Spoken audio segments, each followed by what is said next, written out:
Então, vamos subir um pouco mais do crescimento do nosso degrau do conhecimento. Eu sou a professora Maria Soares, a Mari, e a gente vai tratar hoje de mais alguns tópicos para que a gente possa entender de uma vez por todas como funciona esse manejo de corpos dos cadáveres com a Covid-19.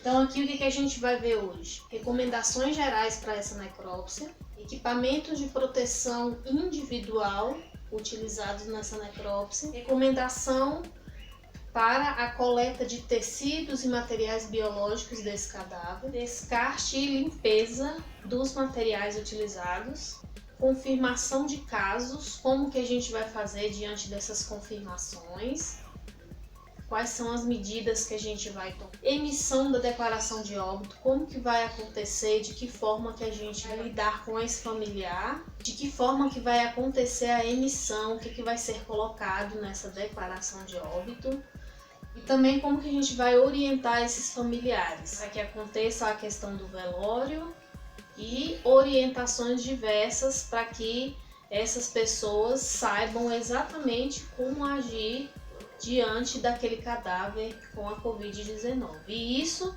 o auxiliar técnico em necrópsia, ele vai participar também dessas orientações juntamente com os profissionais de saúde. Então vamos lá, vamos dar início ao nosso conhecimento. E nesse vídeo de hoje a gente vai ver muita coisa bacana, o nosso conhecimento vai ficar muito mais aumentado.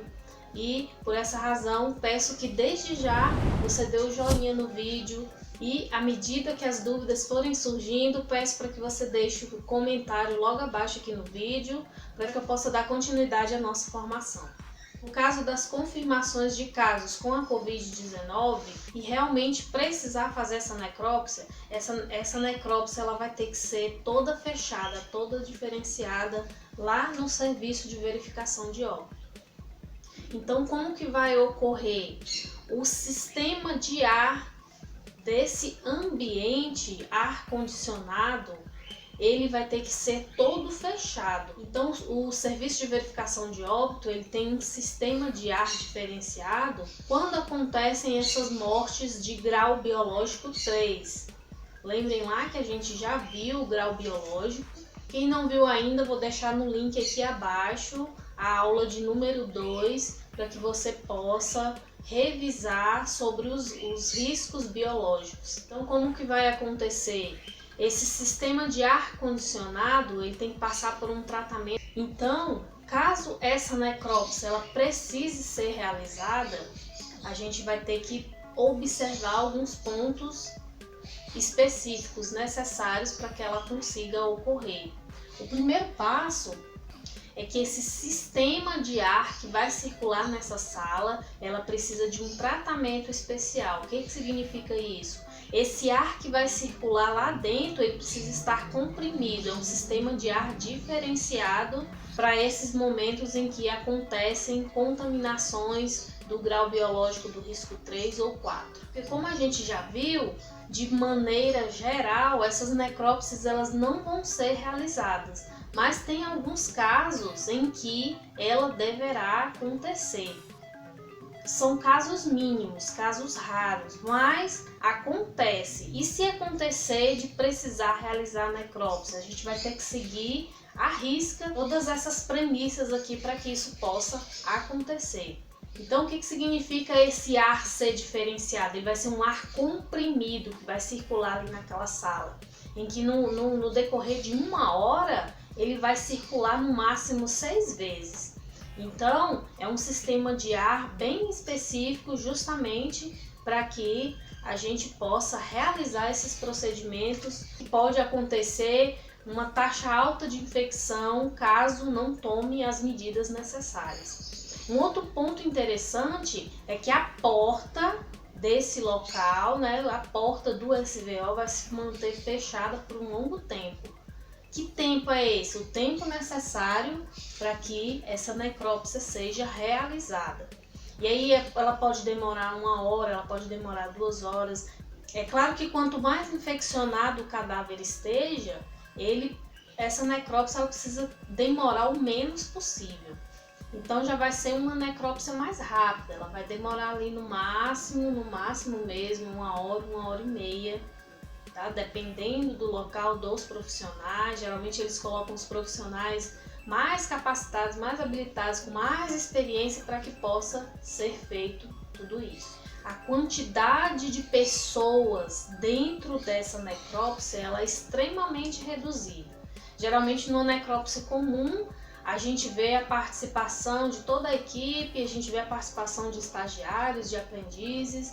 Essa necrópsia com caso suspeito de Covid-19, ela precisa ter a quantidade de pessoas mínimas possíveis para que o procedimento possa ser realizado. A questão da circulação virótica ali, ela possa ser a menor possível. Então, essa quantidade aí, ela vai se limitar de 2, no máximo 3 pessoas para que tudo isso aí seja realizado. E quem geralmente vai participar? Preconizado mesmo é o médico patologista e o auxiliar técnico em necrópsia. Dependendo da situação, vai ser um médico legista, um auxiliar e um técnico, realizando todos esses procedimentos. A gente vai preferir métodos manuais. O que significa isso? Que a gente vai usar o menos de maquinário possível. A gente vai utilizar somente os instrumentos em que a gente utiliza a nossa força, as nossas mãos, para que menos coisa possa ser contaminada ali naquele momento. Então a gente vai dar uma olhadinha aqui, o que a gente vai precisar para realizar essa necrópsia. A gente vai utilizar esses instrumentais e de preferência alguns deles descartáveis, em que a gente vai utilizar e a gente vai desprezar no lixo apropriado. Porque nesse caso, quando a gente não utiliza uma serra, quando a gente não utiliza alguma máquina que ela vai promover uma força maior, a gente evita de que respingos, secreções, pedaços de fragmentos eles sejam lançados ao ar. A gente vai realizar essa necrópsia de forma bem manual e com isso a gente vai colocar os profissionais com mais experiência para que eles consigam realizar essa necrópsia de forma mais rápida, porque sem os maquinários a necrópsia tende a ser um pouco mais lenta. Quando for necessário a gente coletar algum fragmento de tecido ou algum outro tipo de fragmento, a gente vai preferir utilizar as técnicas minimamente invasivas. O que significa isso? A gente vai evitar ficar realizando punções nesse cadáver. O que a gente vai utilizar? Os exames por imagem. Então está cada vez mais frequente o uso de ressonâncias, o uso de exames por imagem que vão facilitar a gente encontrar o que a gente está procurando ali. Então, para que a gente realize tudo isso, a gente necessita dos nossos equipamentos de proteção individual. Equipamento de proteção individual, nosso EPI. Para quem quer atuar nessa área, não pode esquecer de forma nenhuma como que vai se proteger diante de todas essas condições de mexer, de trabalhar com cadáveres, com restos biológicos e com peças anatômicas. Então aqui a gente tem todos os nossos EPIs e a gente vai conhecer cada um deles agora. Então a gente vai ter as nossas luvas cirúrgicas, tá? Elas são luvas em que a gente vai utilizar as nossas luvas cirúrgicas, elas precisam estar interpostas umas com as outras, uma camada dentro da outra. E depois dela a gente vai utilizar uma luva de malha sintética, à prova de corte. Igual você pode ver que na imagem a gente vai estar utilizando um macacão sobre o avental, ou então sobre o avental impermeável. A gente vai estar utilizando o nosso óculos ou escudo facial para que possa proteger essa face mais ainda, além da máscara. Capas de sapatos, ou então a gente vai utilizar a nossa bota impermeável.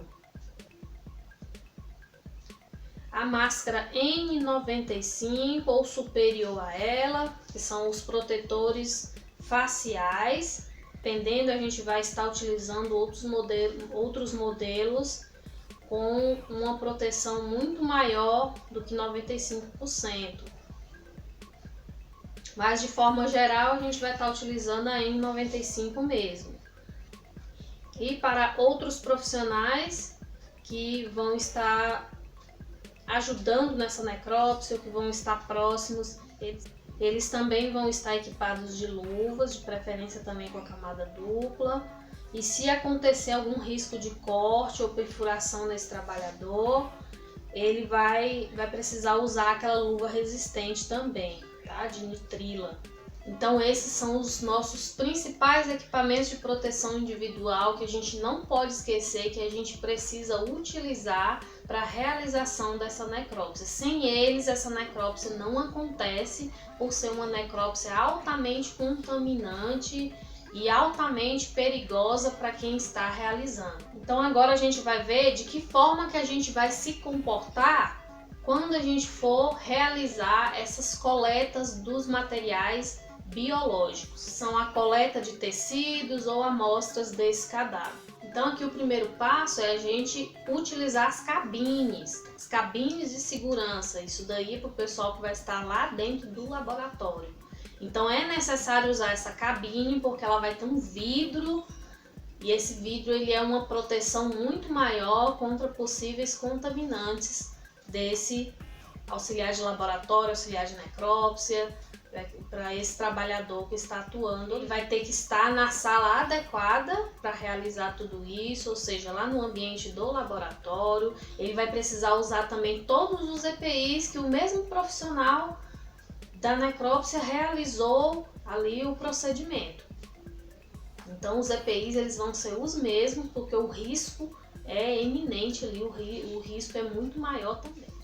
Então a gente vai estar vendo aqui novamente, a gente vai bater na tecla desses EPIs para que a gente não possa esquecer e que você que está assistindo possa ficar muito mais capacitado em relação a isso. Quando você for atuar na área, você já está por dentro de tudo que você precisa fazer, de tudo que você precisa realizar e que você precisa utilizar nesses momentos. Não esquecendo que a gente vai fazer a lavagem das mãos antes e após tudo isso acontecer. Aquela lavagem das mãos que a gente já viu. Aquela lavagem das mãos bem adequada, com a técnica correta. A gente bate sempre nesse ponto porque os profissionais são muito falhos nisso. Então a gente vai estar observando aqui novamente como que vai acontecer essa lavagem das mãos. Você que está vendo, faça essa técnica correta aí na sua casa para que quando você for atuar, ou para você que já está atuando e esqueceu de algum ponto, a gente vai fazer exatamente assim.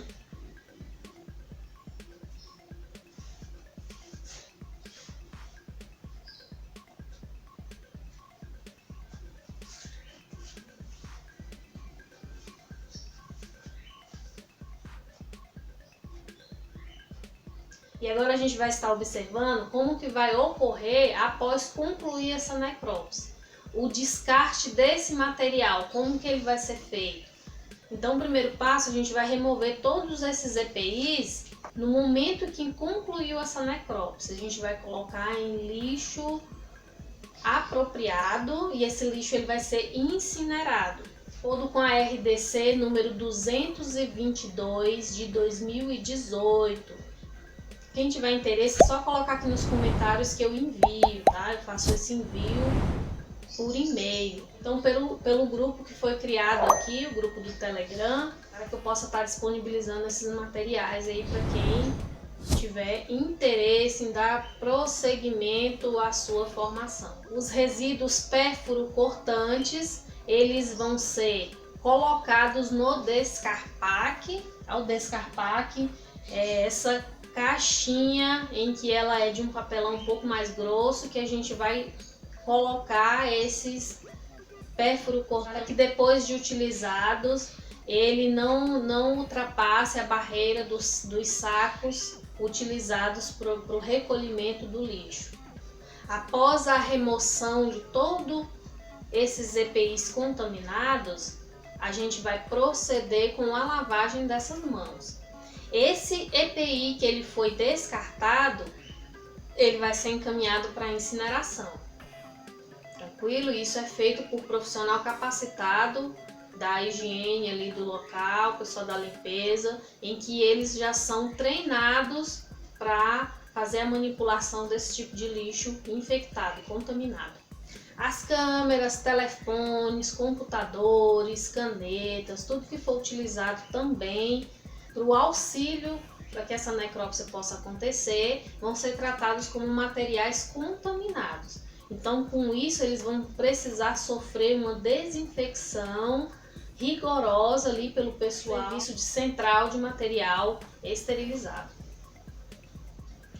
Todos os outros materiais, como os materiais considerados descartáveis, eles vão ser encaminhados para o saco de cor amarela, onde também vai sofrer a incineração. E isso tudo é feito por profissionais capacitados. Os outros materiais ali também que participaram de uma coleta, que participaram de uma remoção de alguma parte de tecido, todos esses aí também vão ser colocados nesse mesmo saco para sofrer a incineração. Eles vão ser totalmente descartados. Então, enquanto tudo isso vai acontecer, desde o momento do início da necrópsia, o procedimento em si, a parte final, que é a retirada dos EPIs, enquanto tudo isso estiver acontecendo, aquele sistema de ar que a gente viu lá na frente vai estar funcionando a todo vapor, não vai ser desligado. Ele só vai ser desligado quando toda a sala de necrópsia passar por uma minuciosa desinfecção, e a gente sempre aguarda ali um tempinho, no prazo de uma meia hora, 1 hora, e aí sim esse sistema de ar ele é totalmente desligado. Então, se você está assistindo até agora as nossas orientações aqui, a continuidade do nosso manejo de corpos por Covid-19, te convido, se você ainda não deu um like no vídeo, taca o dedinho no joinha para que eu possa dar continuidade a esse trabalho tão bacana que é de formação das carreiras auxiliares. Aqui todos os profissionais de nível médio, fundamental, eles vão encontrar aqui no nosso canal todas as orientações para que eles possam aumentar o conhecimento e conseguir a sua tão sonhada vaga no cargo que ele pretende ou até mesmo no cargo público. Então, vem comigo aqui que a gente vai dar continuidade ao nosso treinamento de profissionais para que possam atuar nessa área. E aqui a gente está falando da Covid-19, mas ela se aplica a qualquer um dos contaminantes biológicos de grau 3. Então, toda vez que acontecer, que você estiver atuando no seu trabalho, onde você vai lidar com cadáveres que possuem essa contaminação, você vai agir da mesma forma. Quando acontece a confirmação exata em que aquele cadáver ele vai estar com a Covid-19, como que o SVO vai proceder? Primeiro, ele vai notificar o Serviço de Vigilância Epidemiológica local. E o que esse Serviço de Vigilância Epidemiológica ele faz, que está localizado nos estados? Ele faz toda uma série de anotações relacionadas àquele caso, para que ele possa repassar para o Ministério da Saúde, e aí sim, lá no Ministério da Saúde, eles possam fazer a contabilização do número de casos que aconteceram de determinadas doenças, principalmente essas doenças que são passíveis de causar pandemias, endemias em determinadas regiões ou até mesmo no mundo inteiro.